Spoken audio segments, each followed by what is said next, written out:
శ్రీమతి ప్రభ గారు, శ్రీమతి శ్యామల గారు, ఆదిశేషగిరిరావు గారు, కెఎస్ రామారావు గారు ఈ కార్యక్రమాన్ని సమర్థవంతంగా నిర్వహించినటువంటి కార్యనిర్వాహకులు టిడి జనార్దన్ గారు,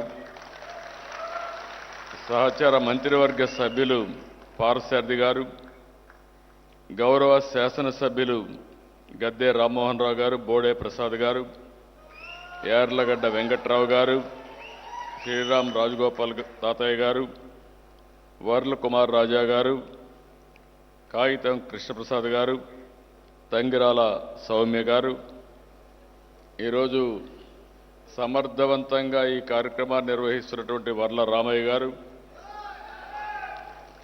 ఇంకొక పక్కన ఈ కార్యక్రమానికి చేసినటువంటి అతిరథులకు, అదే మరి సభికులకు, ఎన్టీఆర్ అభిమానులందరికీ పేరు పేరున మనస్ఫూర్తిగా అభినందనలు.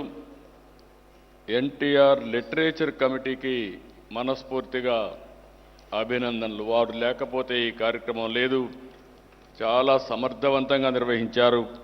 వారిని మనస్ఫూర్తిగా అభినందిస్తున్నాను. ఈరోజు ఎన్టీఆర్ వజ్రోత్సవ వేడుక, ఇది ఒక అపూర్వ ఘట్టం.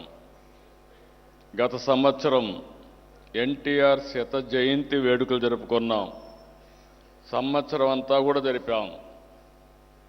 ఒక్కొక్కసారి ఒక యుగ పురుషుడు పుట్టినప్పుడు ఏ విధంగా చరిత్ర మరిచిపోదో దానికి ఉదాహరణే నందమూరి తారక రామారావు గారని చెప్పి నేను మీకు తెలియజేస్తున్నా.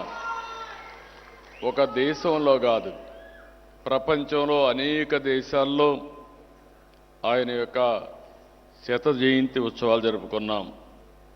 ఈరోజు మళ్ళీ 75 సంవత్సరాలు సినీ వజ్రోత్సవ వేడుక చేసుకోవడం, ఈరోజు మనం అందరం కలిసి మళ్ళీ ఒకసారి మాట్లాడుకోవడం చాలా సంతోషం.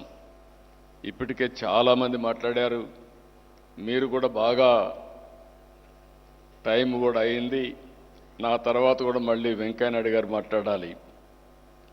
అందుకని నేను బ్రీఫ్గానే మాట్లాడతాను. కానీ ఆ బ్రీఫ్గా మాట్లాడప్పుడు కొన్ని విషయాలు చెప్పాల్సిన అవసరం ఉంటుంది. ఒక యుగ పురుషుడు అరుదుగా పుడతారు.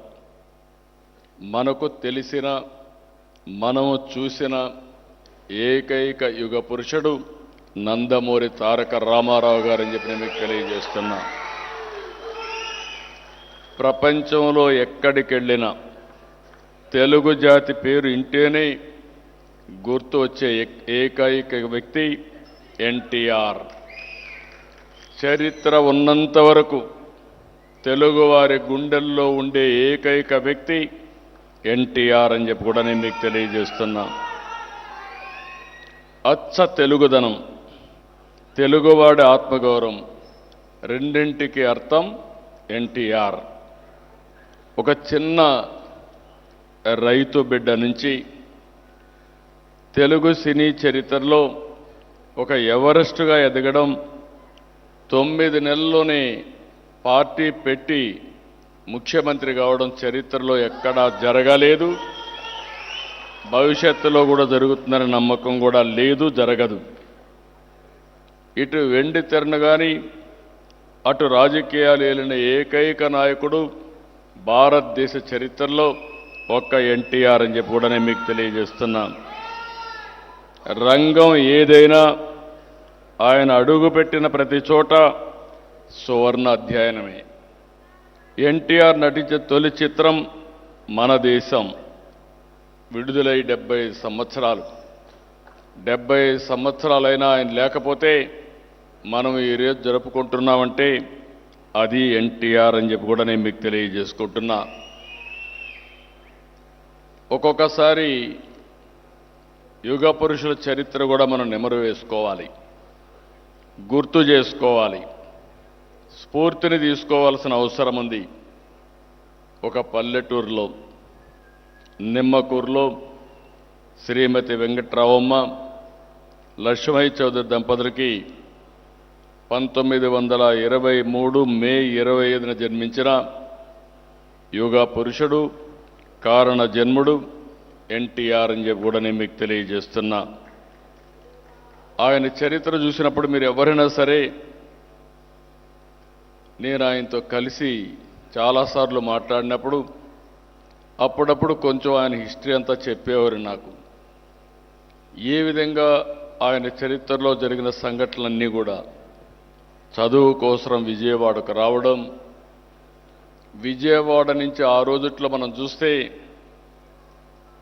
తెల్లవారితో నిద్రలేసి తల్లికి సహాయంగా పాలు ఉత్పత్తి చేస్తే అవి తీసుకుపోయి ఎక్కడివ్వాలో వాళ్ళందరికీ అమ్మి, తర్వాత గుంటూరుకి పోయి చదువుకొని వచ్చినటువంటి కష్టపడిన వ్యక్తి ఎన్టీ రామారావు గారు.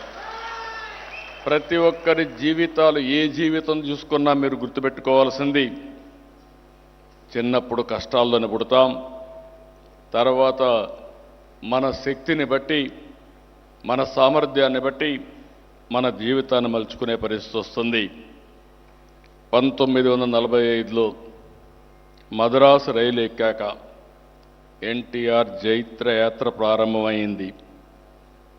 ఆయన కూడా సినిమాల్లో మీరు చూశారు, నెలవారీగా జీతం కోసం సెటిల్ అయ్యాడు ఫస్ట్ టైం. అంటే ప్రతి ఒక్కరి జీవితాలు చూసినప్పుడు ఒక ఆశ్చర్యంగా ఉంటాయి.